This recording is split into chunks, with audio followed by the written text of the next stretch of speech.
ठीक है, तो ऐसे बना लेना जैसे मैं बना रहा हूं। अगर मान लो याद नहीं हुई ना, तो वहां आप क्या करना, रफ जो रफ पेज होता है ना पीछे के जितने चाहो उतने रखिए, पीछे से स्टार्ट करना है बस आपको। जितने पर जाए उतने रफे, 5 पेज पर गए पीछे के 5 रफे, बस ऊपर क्या लिखना होता है, रफ कार्य और 2 क्रॉस। ऐसे मिटाना भी नहीं होता, बस क्रॉस लगाना होता है। तो वहां ऐसे सारणी बना लेना।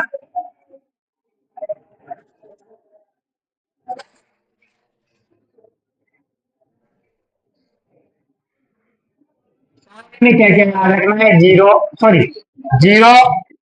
43 नंबर। इधर क्या क्रम याद रखना है, sine cos tan cos sec cosec, ये क्रम याद रखो। अब लिखना क्या है, 0 आधा आधे का रूट और √3/2 और 1। अब ये पहली लाइन याद करनी है, ऐसे सारणी बनाना। फिर क्या लिखोगे, इसको पीछे से लिखना स्टार्ट कर दो। दूसरी लाइन में क्या लिखोगे, 1, फिर क्या आएगा, √1/2 1/2 और फिर क्या करना है, अगली लाइन में भाग देना है। 2 लाइनें होगी ना आपके पास, अब ऊपर वाली लाइन में किसका भाग दे दो, नीचे वाली लाइन का। तो 0 में 1 का भाग देंगे तो अब देखो यहाँ से भाग दोगे तो अलग से भाग देने की जरूरत नहीं है, यहाँ लिख के भाग दो दोनों में। देखो नीचे 2 दिख रहा है दोनों में, 2 से 2 कट गया, ऊपर क्या बचा 1, नीचे क्या बचा √3। यहाँ देखो √2 से √2 कट गया तो क्या बच रहा है 1, तो 1 आंसर आ गया। यहाँ 2 से 2 कट गया तो ऊपर क्या बचा √3, नीचे तो 1 बचा, तो 1 से भाग देने पर कोई फर्क पड़ता ही नहीं है। और यहाँ 1 में 0 का भाग देना है, तो 0 का भाग देने पर क्या आता है, फिर वापस क्या करना है, इधर से लिखना स्टार्ट कर दो वापस। देखो पहली लाइन, फिर इधर से लिखना स्टार्ट, दूसरी लाइन भाग देके, तीसरी लाइन वापस पीछे से। पीछे क्या लिखा हुआ है, अनंत √3 1/√3 0। यहाँ तक हो गया, 4 लाइनें हो गई। अभी एक 5वीं लाइन में क्या करना है, ठीक है ना, इसका उल्टा है कोस का, तो इसका उल्टा करके लिख दो, 1 का उल्टा 1, 2 तो ऊपर गया, √3 कहाँ गया, √2 ऊपर गया, 2 भी कहा गया ऊपर, और 0 नीचे आएगा तो क्या हो जाएगा अनंत, 0 अनंत हो जाएगा ना, उल्टा करेंगे तो। फिर इसमें अगली लाइन में क्या कर दो, वापस यहां से पीछे से लिखना स्टार्ट कर दो, अनंत 2 2/√3 और 1।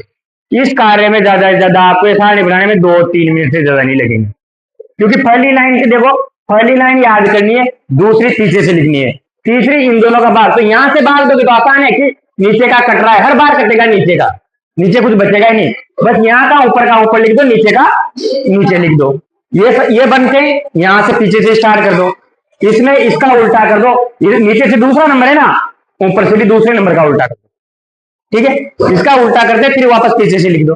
3 लाइनें तो पीछे से लिखनी है, 3 ही तो लिखनी है, 3 में से 1 याद करनी है, ठीक है, और 1 भाग देना है। अब सवाल कैसे करते हैं वो देखो, sine 60 degree cos 30 degree plus sine 30 degree. अब यहां से खींचेंगे, बस वो साइन बनी बनाई है आपके पास। आगे क्या लिख रहा है, साइन 60, बताओ वहां से खींच के साइन 60 का मान कितना है, √3/2। फिर देखो इनके बीच में कोई चिन्ह नहीं होता तो किसका होता है, गुणा का। तो यहाँ क्या लिख रहा है cos 30, वहां से देखो cos 30 का मान कितना है, √3/2। अरे यहाँ से देखना तो सीख जाओ, ये cos की लाइन है, कहाँ जाना है 30 पे, ये 30 रहा, तो cos 30 कितना है √3/2, ठीक है। आगे प्लस का चिन्ह, साइन 30 कितना है, ये साइन है रहा और 30 है रहा, तो साइन की लाइन में 30 की सिद्ध पे कितना आ रहा है 1/2 लिख दो, गुणा cos 60, cos की लाइन में चलना है 60 तक, 1/2।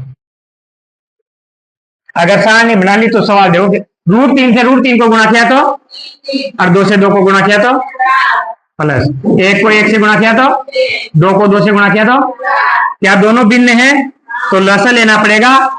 लसा कितना आएगा, क्योंकि दोनों में नीचे 4 है, और जब हर समान होता है तो ऊपर की संख्या डायरेक्ट जोड़ दो, क्योंकि भाग एक बार जाएगा ना। तो ऊपर क्या लिख रहा है, 3 प्लस 3 में 1 जोड़ा तो, और 4 में 4 का भाग एक बार, इतना सिंपल है अगर सारणी याद है तो।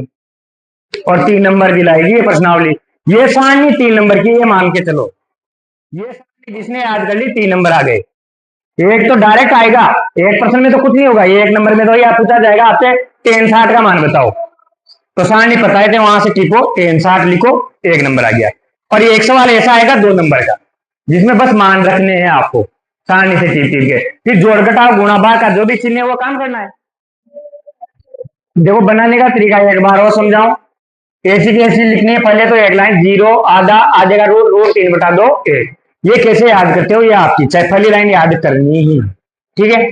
दूसरी लाइन में क्या लिखना है, इधर से पीछे से लिखना स्टार्ट करना है। यहाँ एक लिख रखा है, एक लिख दिया। दूसरे नंबर पर रूट 3/2, रूट 3/2। तीसरे नंबर पर 1/2, रूट 2। फिर चौथे नंबर पर 1/2, 1/2, जीरो का जीरो। ये दूसरी लाइन हो गई। तीसरी क्या करनी है, ऊपर वाले में नीचे वाले का भाग देते जाओ, मतलब यहाँ भाग का चिन्ह लगा दो, एक तरफ से लगा दिया।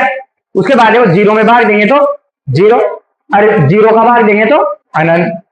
यहाँ नीचे वाली संख्या सभी में कटेगी, देखो 2 से 2 कट रहा है, रूट 2 से रूट 2 कट रहा है, 2 से 2 कट रहा है। ऊपर क्या बचेगा, एक, नीचे क्या बचेगा, रूट 3। ऊपर क्या बचेगा, एक, नीचे भी क्या बचेगा, एक, तो एक में एक का भाग देंगे, एक आएगा। यहाँ ऊपर क्या बच रहा है, रूट 3, तो रूट 3 नीचे का तो कट ही गया। बस ऊपर का ऊपर लिखना है, नीचे का नीचे लिखना है। फिर चौथी लाइन में पीछे से स्टार्ट कर दो वापस, यहाँ अनंत है, अनंत लिख दिया, रूट 3, एक, एक, 1/√3, जीरो जीरो। फिर ये लाइन आ जाती है। इसमें क्या करना है, इसका उल्टा करना है। देखो नीचे से दूसरी लाइन है ना, ऊपर से भी दूसरी लाइन का उल्टा करना है।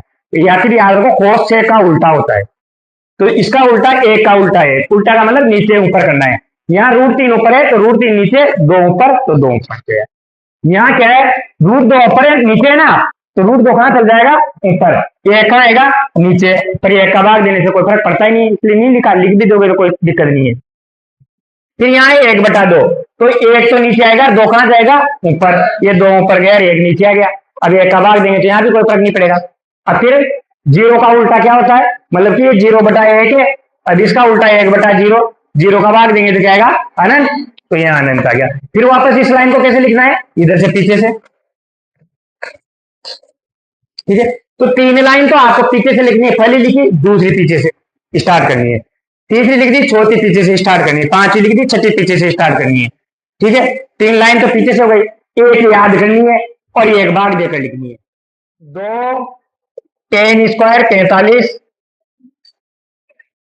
tan² 45 degree, plus cos² 30 degree, cos के स्क्वायर लग रहा है 30 डिग्री, माइनस साइन के स्क्वायर लग रहा है और 60 डिग्री, ठीक है। अब देखो tan 45 का मान कितना होता है, वहां से देखो tan 45 1, और tan का स्क्वायर है ना, तो इस मान का भी क्या हो जाएगा स्क्वायर। cos 30 का मान कितना होता है, √3 और cos का स्क्वायर है तो इसका भी क्या हो जाएगा माइनस। साइन 60 का मान कितना होता है, √3 और इसका, इससे ये सेम टू सेम है। देखो स्क्वायर भी है, स्क्वायर भी है, √3, 2, 2, 1 प्लस का 1, तो घटने पर क्या आ गया, 0। अब आगे बच रहा है 2 का 2, 1 का स्क्वायर कितना होता है, और 2 को 1 से गुणा करेंगे तो सवाल पेपर में आएगा। पहला दूसरा सवाल पेपर में भी नहीं आएगा, पेपर में पहले का तीसरा चौथा पांचवे में से एक सवाल आएगा, पहले का तीसरा चौथा पांचवा, और क्वेश्चन नंबर 2 में से एक अबसद आएगा, ठीक है। केवल इसका 1 और 2 इंपोर्टेंट है, 3 और 4 किसी काम का नहीं है। पहले का तीसरा चौथा पांचवे में से एक सवाल पेपर में आएगा, क्वेश्चन नंबर 2 में से एक अबसद। अगर क्वेश्चन नंबर 2 में से नहीं आता है अबसद, जरूरी नहीं है कि यहां से आएगा, तो फिर 8.3 में से आएगा। दोनों में से एक अबसद जरूर आएगा, ये पक्का है। 4 वहां है, 4 यहाँ है, 8.1 में से 1 या 2 नंबर का एक सवाल आएगा, तो एक का तो आएगा, 1 नंबर का एक सवाल आएगा। ऐसे आएगा कि साइन थीटा बराबर 12/15 है, या कुछ भी 15 तो हो ही नहीं सकता ना यार, 12/5 है, तो cos थीटा का मान क्या होगा, बस इतना सा पूछा जाएगा। वहां 1-2 लाइन का प्रश्न आएगा, 8.1 में से ज्यादा बड़ा क्वेश्चन नहीं आएगा। तीसरे सवाल में cos 45 डिग्री बटा sec 30 degree plus cosec 30 degree.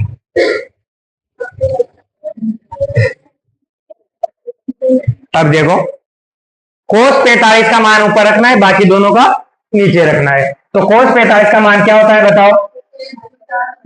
1 बटा, लिख लो यहां से 1/√2 बटा, ये बटा है ना, देखो तो ये लाइन लगानी है। सेक 30 का मान कितना होता है? 2 बटा,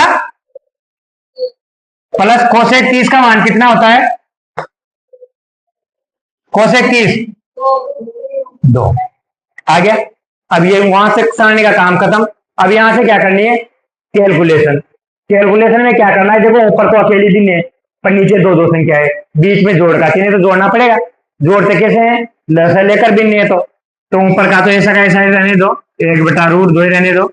नीचे का लसा कितना आएगा नीचे? भाई नीचे अगर अकेली संख्या है तो जो संख्या है वही लसा आती है। यहाँ √3 अकेला है तो √3 क्या आ जाएगा? लसा। और जो अकेला होता है उसके ऊपर का तो जैसा का जैसा आ जाता है। और इसको क्या करते हैं? इससे गुणा। तो 2 को √3 से गुणा करेंगे तो क्या आएगा? 2√3। ठीक है। अब ये क्या आ गया? भिन्न के नीचे भिन्न हो गई, ऐसा हो गया ये बटा बी बटा सी बटा डी। तो इसको हल कैसे करते हैं कि ऊपर की भिन्न को ऐसी की और नीचे की भिन्न को क्या करते हैं? उल्टी करके क्या कर देते हैं। ठीक है।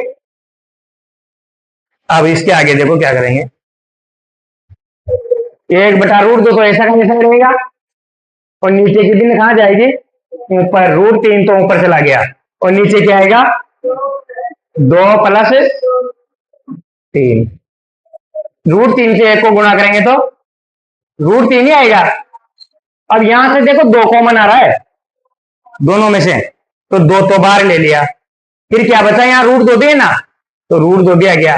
फिर इसमें क्या बच रहा है? 1 + √3, यही तो बच रहा है ना। वैसे अगर देखा जाए तो ये भी आंसर सही है। ठीक है, यहां तक करोगे जब भी आंसर सही माना जाएगा। बाकी अगर जो किताब का आंसर है उससे मैच करना चाहते हो तो थोड़ी कैलकुलेशन होगी। वो कैलकुलेशन ऐसे होगी कि √3 को 1 से गुणा किया तो क्या आया? √3। यहाँ क्या है? √2 आगे है, पीछे क्या लिखा हुआ है? 2 प्लस, नहीं इसको आगे लिख देता हूं मैं, 2√3 + 2 ये लिखा हुआ है। अभी होता क्या है कि गणित में जब भी नीचे रूट में संख्या आ जाए तो उसको हटाना होता है। नीचे रूट में संख्या नहीं रहनी चाहिए, मतलब बटा की जब अंश बटा भिन्न बनती है ना, तो भिन्न में नीचे रूट नहीं होना चाहिए। ऊपर रूट हो सकता है पर नीचे अंदर रूट नहीं होना चाहिए, तो नीचे से रूट हटाना है। और नीचे कक्षा 9th में देखा होगा आपने प्रश्नावली में 1.4 में 1.4 में परिमेकरण का सवाल था, क्वेश्चन नंबर 5। क्या करते थे? परिमेकरण में नीचे से रूट हटाना ही तो होता था वहां। तो परिमेकरण में क्या करते हैं? इसका चिन्ह चेंज करके ऊपर नीचे गुणा कर देते हैं। तो वही सेम यहाँ हो रहा है, जहां भी नीचे रूट दिख जाए तो नीचे वाली संख्या का चिन्ह चेंज करके ऊपर नीचे क्या कर देंगे? गुणा। अब गुणा करो क्या क्या? अच्छा यहाँ नहीं नहीं भाई, ये तो अलग है ना, केवल इसका परिमेकरण कर देते हैं ना अपन तो। इसकी कोष्टक के वाली तो अलग संख्या है ना, तो इसका चिन्ह चेंज करके गुणा कर देते हैं। इसको तो रहने दो जैसा का जैसा है, ये तो हट जाएगा बाद में। ठीक है, अब ऊपर का गुणा करो, क्या आएगा ऊपर गुणा करने पर? देखो √3 तो जैसा का जैसा ही रहेगा, गुणा में यहां से क्या 2 कॉमन आ रहा है तो 2 क्या बचा अंदर? √3 - 1 बटा नीचे क्या है? √2 तो यही सही। और ये किसका सूत्र बन जाता है? यहाँ परिमेकरण में हमेशा a + b a - b ये बनता है। देखो a + b a - b, a + b a - b सूत्र होता क्या है? a², मतलब कि इसका स्क्वायर क्या होगा? 2 का स्क्वायर कितना होगा? 4। √3 का स्क्वायर कितना होगा? 3 माइनस b², 2 का स्क्वायर कितना होगा? 4। √3 2 √3 √3 - 1 ऊपर ये चल रहा है।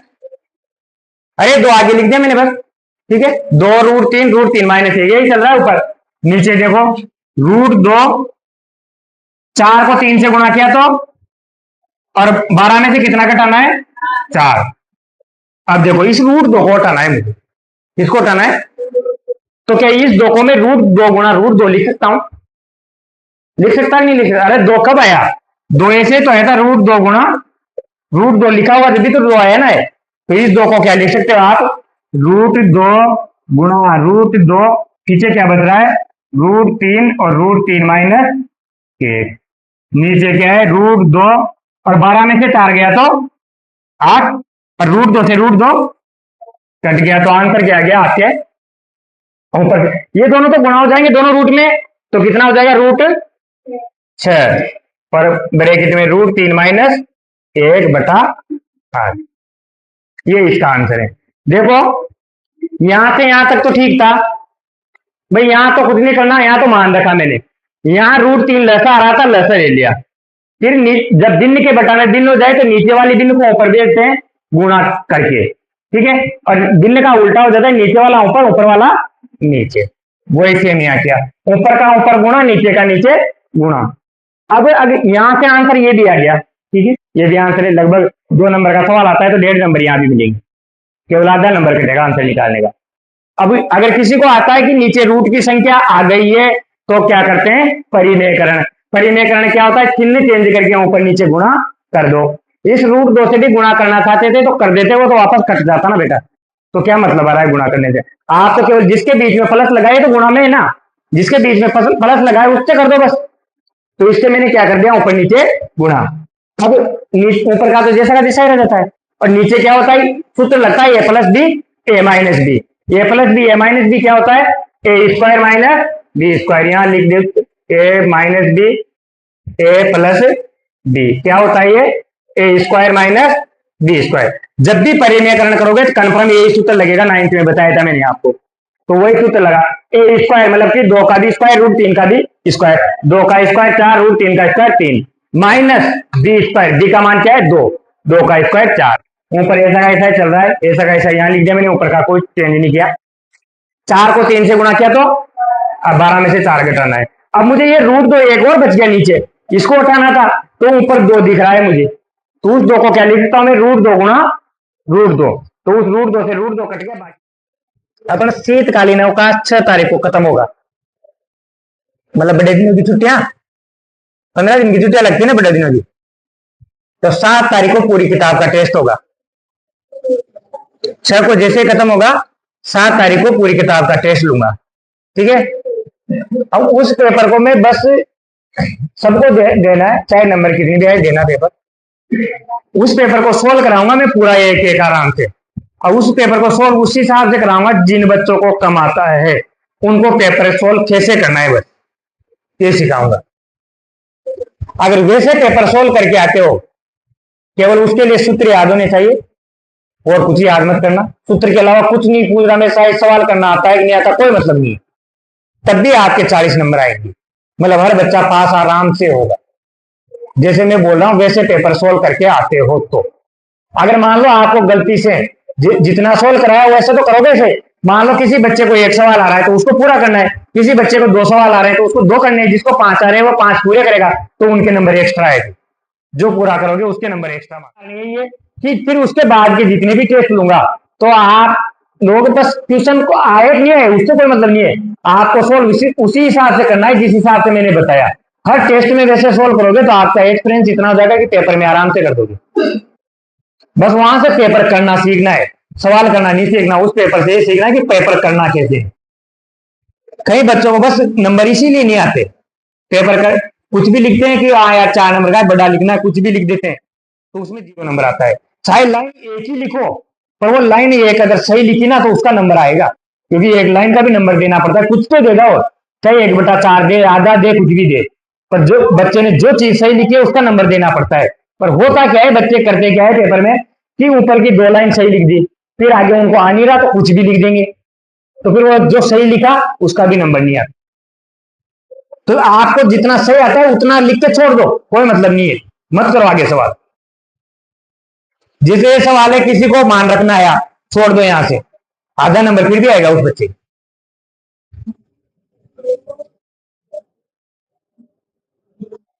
तो इसलिए वो पेपर सबसे पहले लूंगा आपकी बात पूरी किताब का, फिर उसके बाद टेस्ट का जो टाइम टेबल होगा तो मैं बता दूंगा, तो मेरे द्वार्षिक परीक्षा से पहले, मेरे द्वार्षिक परीक्षा तक कोर्स खत्म, उसके बाद शीतकालीन अवकाश के बाद टेस्ट ही चलेंगे, तो अच्छा भी रहेगा कि आप 15 दिन की छुट्टियों में डेली एक प्रश्नावली भी करोगे तो 15 दिन में 14 प्रश्नावली, 14 की 14 कंप्लीट भी हो जाएगी तुम्हारे। घर पे रिवीजन भी पूरी प्रश्नावली का हो गया, टेस्ट भी पहला वही हो जाएगा। फिर चैप्टर के हिसाब से जो भी लेना है वो मैं बता दूंगा। पर उसको सोल्व करने का हर बच्चे को देखना है कि कैसे सोल्व होता है पेपर पर। अगर वैसे पेपर सोल्व करके आए एक भी बच्चा फेल नहीं होगा भी नहीं, चाहे उसको पहाड़ा नहीं आता, कुछ नहीं आता, जोड़ना घटाना, तब भी पास होगा वो। और ज्यादा ही आएंगे नंबर, फर्स्ट डिवीजन से पास होंगे सब अगर वैसे पेपर करके आओगे गणित में। मतलब 20 नंबर यहाँ के और लगभग 40 वहां, तो 60 हो गए। अब किसी बच्चे ने 2-3 सवाल भी कर दिए तो उसके नंबर एक्स्ट्रा है। या जैसे कोई प्रश्नावली समझ में आ गई किसी बच्चे को तो वो तो कर सकता है ना, या कोई सवाल सीधा लगा तो उसको वो पूरा करेगा तो उसके नंबर अलग आएंगे।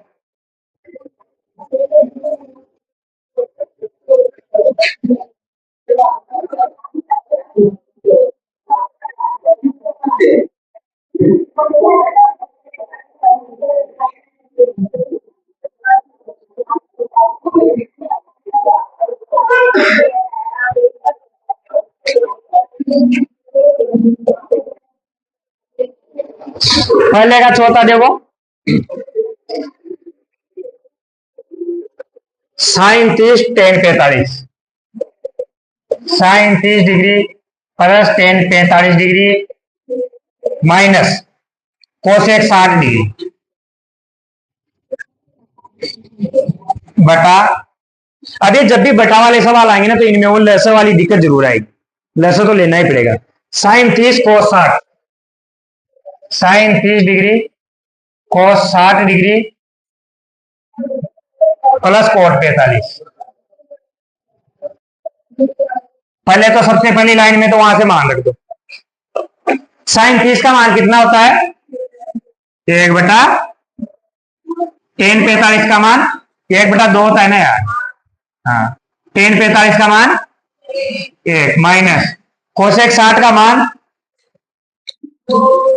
2 बटा √3 बटा साइन 30 का मान cos 60 का मान ये होगा ना 2 बटा cos 60। नहीं यार, फिर मैंने सवाल गलत लिख दिया गया। सेक 30 है यहाँ, वही तो मैं सोचूं। सेक 30 का मान कितना होता है, 2 बटा cos 60 का मान प्लस cot 45 का मान। अगर आप एक तरह से देखो तो देखो ऊपर की नीचे की सारी संख्या सेम है, बस एक माइनस का अंतर है। अगर यहां भी प्लस हो जाता तो ये कट जाता, रहेगा आंसर यहां ही आ जाता, सवाल यहां खत्म हो जाता, पर इस माइनस की वजह से सारा लफड़ा पड़ा है। अब देखो प्लस मत कर देना इसको, अब ऊपर भी भिन्न है नीचे भी भिन्न है, तो ऊपर भी लसा आएगा नीचे भी, ऊपर लसा क्या आएगा वो बताओ पहले। 2√3। जो मैंने बताया था आपको, अगर मान लो दो संख्याएं हैं, उसका √3 का पहाड़ा थोड़ी आता है आपको कि √3 के पहाड़े में क्या आएगा, तो बस सिंपल है उन दोनों को लसे ले लो, गुणा करके उन दोनों को क्या ले लो, लसा, जो दिख रही है उनको ही लसा ले लो। तो ऊपर लसा है आपके 2√3। अब बताओ यहां से भाग देंगे ना, अब तो सही, तो यहाँ 2 तो लिखा हुआ है तो 2 का भाग तो 2 बार तो चल जाएगा, इसमें तो चल जाएगा, पर √3 तो बचेगा ना यार, तो इससे √3 से 1 को गुणा कर दो, इसके ऊपर एक ही तो है ना, मतलब जो है वो तो आगे उसमें तो भाग जाएगा एक बार, पर जो बच रहा है जो यहाँ नहीं है उससे क्या कर दो गुणा। तो √3 नहीं है तो √3 से 1 को गुणा किया तो, अरे यहाँ तो दोनों ही नहीं है, न तो ये 2 है न √3 है, तो दोनों से क्या कर देंगे इसको गुणा। यहाँ क्या, यहाँ √3 तो है पर क्या नहीं है, तो 2 को 2 से गुणा करेंगे तो बता। सेम नीचे भी लसा कितना आएगा, 2√3 आएगा। सेम यहाँ भी वही चलेगा, यहाँ √3 तो है पर क्या नहीं है 2। देखो मैं भाग भी नहीं दे रहा, मैं तो बता रहा हूँ कि √3 नहीं है, क्योंकि दोनों को गुणा करके लसा लिया है, इसलिए √3 में √3 का भाग तो एक बार जाएगा पर 2 बचेगा। तो 2 से किसको गुणा करना है, 2 को, कितना आएगा। फिर यहाँ 2 है √3 नहीं है तो √3 से 1 को गुणा किया तो, और यहाँ दोनों ही नहीं है तो 2√3। भिन्न के नीचे भिन्न है, वापस वही क्या करेंगे, नीचे की भिन्न को उल्टा कर देंगे, तो बताओ ऊपर क्या आ रहा है आपके, पर ये दोनों जुड़ रहा है। देखो 2√3 1√3 कितना √3 हो गया है 3√3 माइनस का 4 बटा नीचे क्या है, अरे ये तो नीचे क्या करते हो इसको तो काट ही दो ना यार, सेम ही तो है दोनों। अरे ये ऊपर जाएगा तो यहाँ गुणा में होगा तो कटेगा कि नहीं कटेगा, तो डायरेक्ट काट दो, ये तो कट गया। नीचे क्या बच रहा है, ये 2√3 है 1√3 कितना होगा और प्लस का 4। अब आपको क्या करना है, क्या करना है आंसर आ जाए, पर इसको क्या करना है परिमेयकरण, क्यों क्योंकि यहाँ रूट में क्या रहा है 3, इसलिए परिमेयकरण। परिमेयकरण के लिए क्या करते हैं 3√3 माइनस का 4, नीचे क्या है 3√3 प्लस का, जो नीचे होता है उसको उसी का चिन्ह चेंज करके गुणा करना है। तो नीचे किसका है चिन्ह प्लस का, तो चिन्ह किसका आ जाएगा माइनस का। ऊपर क्या बनेगा, अरे दोनों सेम है, तो ये क्या बन जाएगा 3√3 माइनस 4 का स्क्वायर बन गया ये तो, और नीचे क्या बनेगा a plus B A minus B. जब भी परिमेयकरण करोगे फिक्स है a plus B A minus B. सूत्र क्या होता है A square minus B square. A square मतलब किस 3 का स्क्वायर कितना होगा √3 का स्क्वायर माइनस बी स्क्वायर मतलब 4 का कितना होगा 4 का स्क्वायर।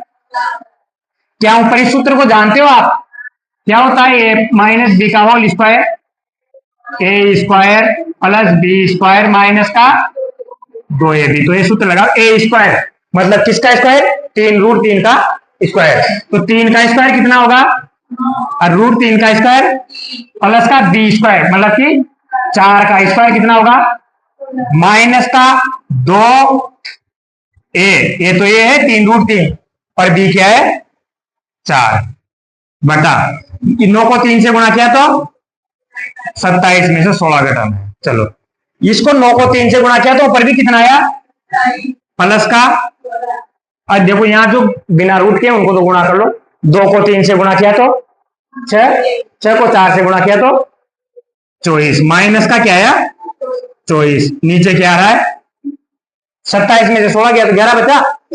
अब यहाँ देखो हाँ √3 भी लिख लो यार, ये लो 12 2 24 ठीक है। अब देखो 27 में 16 जोड़ना है तो कितना आएगा, 27 में 16 जोड़ा तो, अरे 27 में 10 जोड़ो 37, फिर 6 और बच रहा है ना, 37 में 6 जोड़ा तो 43, 43 माइनस 24√3 बटा 11। ये तरीके ये तो वही है कि ऊपर नीचे मान रखो, नीचे भी लेस है ऊपर भी लेस आएगा, फिर बटा का आंसर आएगा, जो कटेगा वो कट जाएगा, नीचे 1 हो जाएगा। ये एक सूत्र जो 8.3 में काम आएगा वो भी याद कर लें तो ये सवाल थोड़ा सा सीधा हो जाएगा। क्या है सूत्र, सूत्र है sine square theta plus cos square theta बराबर क्या होता है, यहाँ लिख भी देना, ये सूत्र लिखना भी पड़ेगा पेपर में भी, अगर ये सवाल आता है तो ये सूत्र लिखना पड़ेगा कि इसका यूज किया है। क्या लिखा मैंने, sine square theta plus cos square theta बराबर क्या होता है 1। थीटा का मान क्या होगा, कोई एंगल होगा, तो यहाँ क्या लिख रहा है साइन स्क्वायर थी कोस स्क्वायर थी, दोनों में थीटा बराबर है, तो इसका मान कितना हो गया, तो ये नीचे नीचे का यहाँ से हट गया इस सूत्र की वजह से। तो ये सूत्र वैसे भी याद करना ही 8.3 में, तो यहाँ भी इसका उपयोग कर लो तो आपको फायदा हो जाएगा कि साइन स्क्वायर थी प्लस कोस, भाई थीटा का मान दोनों जगह सेम होना चाहिए बस, चाहे यहाँ 90 यहाँ भी 90 तो भी आंसर कितना आएगा 1, यहाँ 0 यहाँ 0 तब भी आंसर कितना आएगा 1, यहाँ 30 यहाँ 30 तब भी आंसर कितना आएगा 1। दोनों जगह मैंने थीटा लिखा ना, अगर अलग अलग होता तो मैं क्या लिखता θ1 θ2, पर दोनों जगह थीटा लिखा है, इसका मतलब दोनों जगह अगर 30 30 है तो उसका आंसर कितना हो जाएगा 1, तो इसका आंसर कितना हो गया 1। अब बाकी का ऊपर का लिख लो, ऊपर क्या है 5, कोस स्क्वायर 60 का मान कितना होता है, कोस 60 का मान देखो 1/2, 1/2 का स्क्वायर प्लस 4 सेक 30 का मान कितना होता है 2/√3 का स्क्वायर माइनस 10 45 का मान 1। अब देखो अगर आप इसका मान रखते तो नीचे लाइन लिखनी पड़ती बटा में, तो ये बचत हो जाएगी बस और कुछ नहीं। तो ये सूत्र याद रखना, sine square theta plus cos square theta बराबर कितना होता है 1। अब मतलब थीटा दोनों जगह 1 होना चाहिए, ऐसा नहीं है यहाँ साइन 45 यहाँ 45 होता है यहाँ 30 होता है तो आंसर 1 नहीं आता, फिर कुछ और आता, दोनों जगह सेम टू सेम मिले तभी सूत्र लगेगा। क्योंकि मैंने यहाँ θ1 θ2 नहीं लिखा है, दोनों का थीटा लिखा है। ठीक है, आगे करो। 5 का 5, 1 का स्क्वायर कितना होगा? 1 ही होगा, और 2 का स्क्वायर प्लस 4 का 2 का स्क्वायर और √3 का स्क्वायर माइनस का गुणा कर दो। 5 को 1 से गुणा किया तो 5 बटा, 4 को 4 से गुणा किया तो 16 बटा, माइनस का लसा कितना आ रहा है?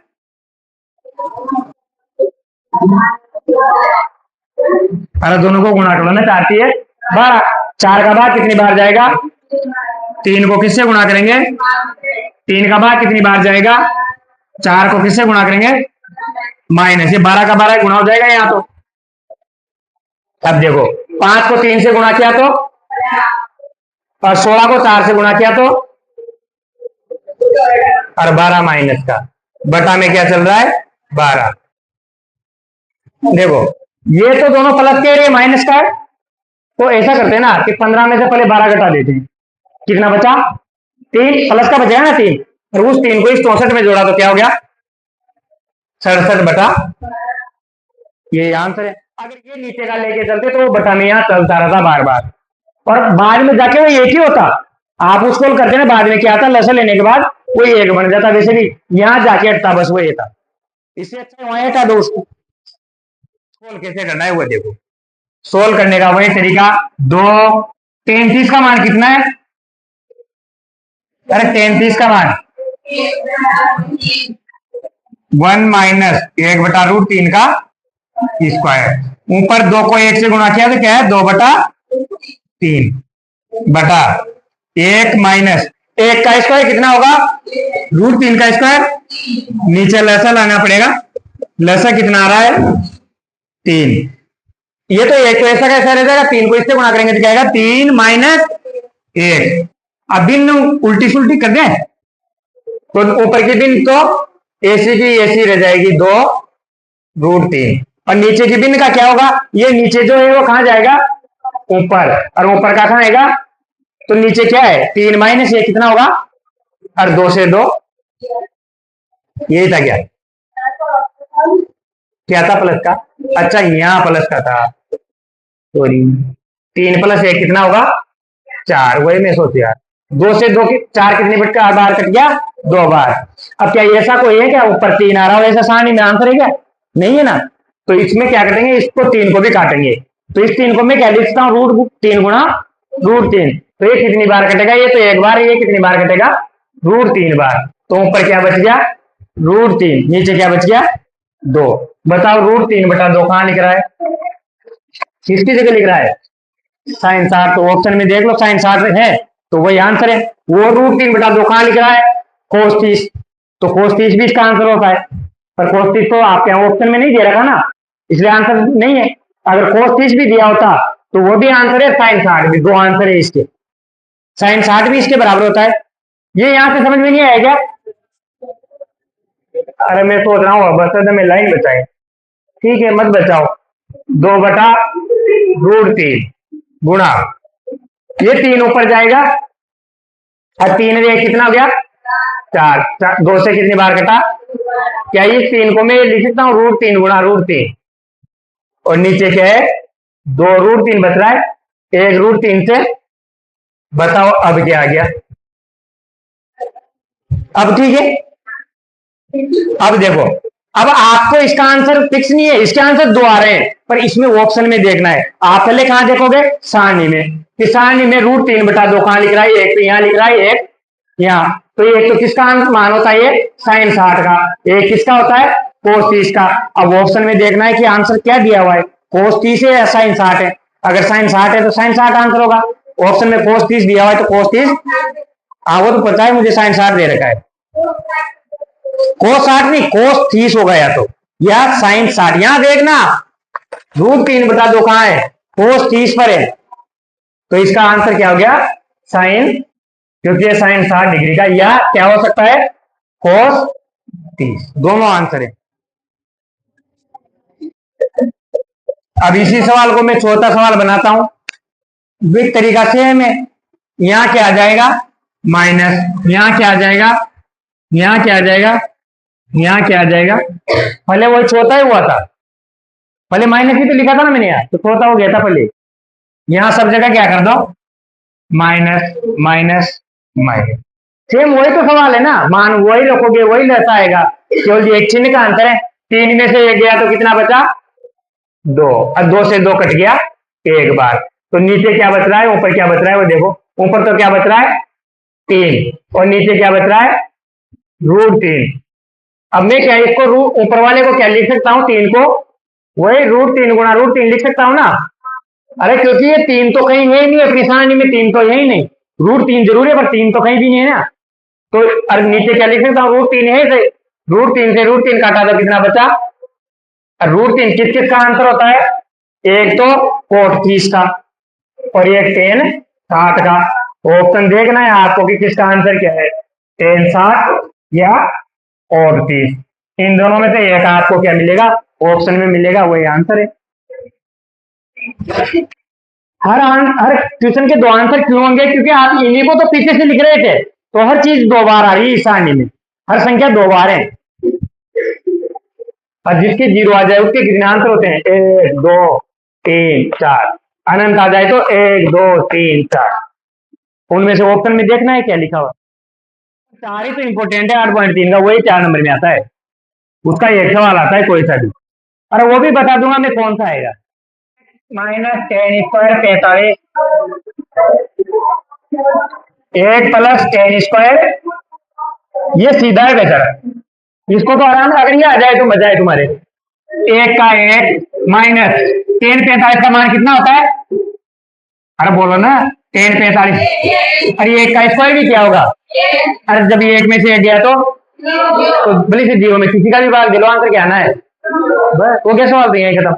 नीचे लिखने की जरूरत ही नहीं है भाई, नीचे यहाँ लिख भी दोगे 1 + 1 तब भी कोई फर्क पड़ेगा क्या, 0/2 तब भी आंसर क्या आएगा। और 0 दे रखा है क्या ऑप्शन में, दे रखा है, तो वही आंसर है आपका। ये आ जाए तो बढ़िया है, सबके नंबर आ जाएंगे।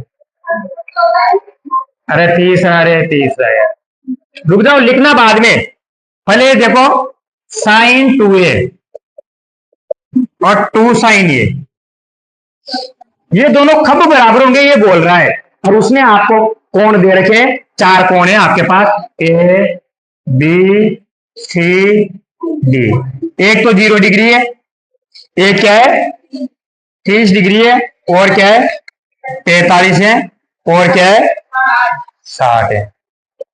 अब इनमें कब बराबर हो सकते हैं ये, तो देखो समझ लो, पहले लिख बाद में लेना।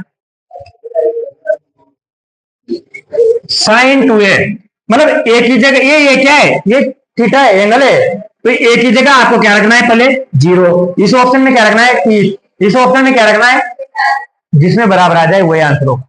ठीक है, तो 0 रखता हूं मैं पहले, यहां 0 रखूंगा तो पूरा ही 0 हो गया, और इधर भी 0 रखूंगा तो क्या हो गया 0। अब 0 का मान कितना होता है, और इधर भी 0 का मान क्या होगा, अब 2 से गुणा करेंगे तब भी क्या आएगा, और ये बराबर आ गया 0 बराबर 0। पहला ऑप्शन सही है। बाकी चारों चेक करके दिखाता हूं मैं, देखो sin 30, क्या अब यहां कितना रखना है मुझे 30, पर 30 किससे गुणा होगा 2 से, तो कितना हो गया 60, और यहां 2 गुणा sin 30। अब बताओ sin 60 का मान कितना है, √3/2, 2 गुणा sin 30 का मान कितना है, क्या ये दोनों बराबर दिख रहे हैं क्या, इधर तो √3 है उधर तो √3 है नहीं, तो ये दोनों नहीं हो सकता, या ऑप्शन नहीं हो सकता। पहला है क्या, वैसे तो आंसर तो पता लग गया अपने को कि यहाँ बराबर आया है। चलो आगे 43 रखना है, तो यहाँ 43 रखेंगे तो कितना हो जाएगा 90/2 गुणा करना है ना, 90, और 2 गुणा sin 43, sin 90 का मान कितना होता है